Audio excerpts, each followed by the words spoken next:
மாண்புமிகு பேரவைத் தலைவர்களே, ஒருமை கண் தான் கற்ற கல்வி ஒருவருக்கு எழுமையும் ஏமா புடைத்து என்கின்ற வள்ளுவனுடைய வாக்கு இருக்கு.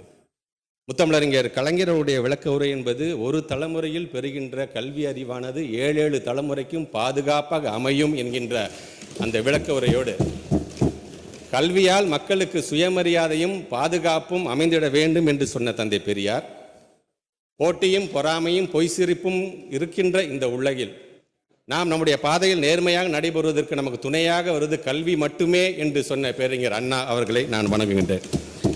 பேரவைத் தலைவர்களே, வள்ளுவர் கோட்டம் கட்ட வேண்டும், வள்ளுவனுக்கு சிலை எடுக்க வேண்டும் என்று எந்த தமிழ் அறிஞர்களும் கோரிக்கை வைக்கவில்லை.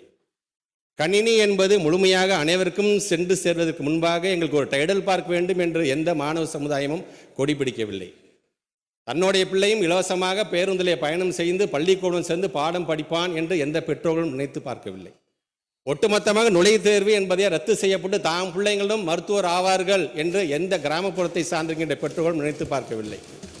கல்வி என்பது மேம்படுத்தப்பட்டு தங்களுடைய பிள்ளைகளும் அமெரிக்கா நாடு வரைக்கும் சென்று கை நிறைய சம்பாதிப்பார்கள் என்று எந்த கிராம பகுதியை சார்ந்திருக்கின்ற ஏழை பெற்றோர்களும் நினைத்து பார்க்கவில்லை. சென்னை என்பது ஆட்டோமொபைலுடைய நகரமாக மாற வேண்டும் என்று எந்த பொருளாதார நிபுணர்களும் சொல்லவில்லை. புதிதாக கண்டுபிடிப்பு, தொழில்நுட்ப கண்டுபிடிப்பு என்பது தமிழ்நாட்டில்தான் கண்டுபிடிக்கப்பட வேண்டும் என்று எந்த பொறியாளர்களும் சொல்லவில்லை. ஆனால் இவை அனைத்தும் நடந்தது. அதற்கு காரணம் ஒருவர். அவர்தான் அஞ்சுகத்தாய் பெத்தெடுத்த 5 அடி சிங்கம். கடவுளுக்கு கொடுத்து பக்தனாக இருப்பதை காட்டிலும் ஏழைக்கு கொடுத்து கடவுளாக இருந்துவிட்டு போகலாம் என்று சொன்னவர் அந்த மனிதர்.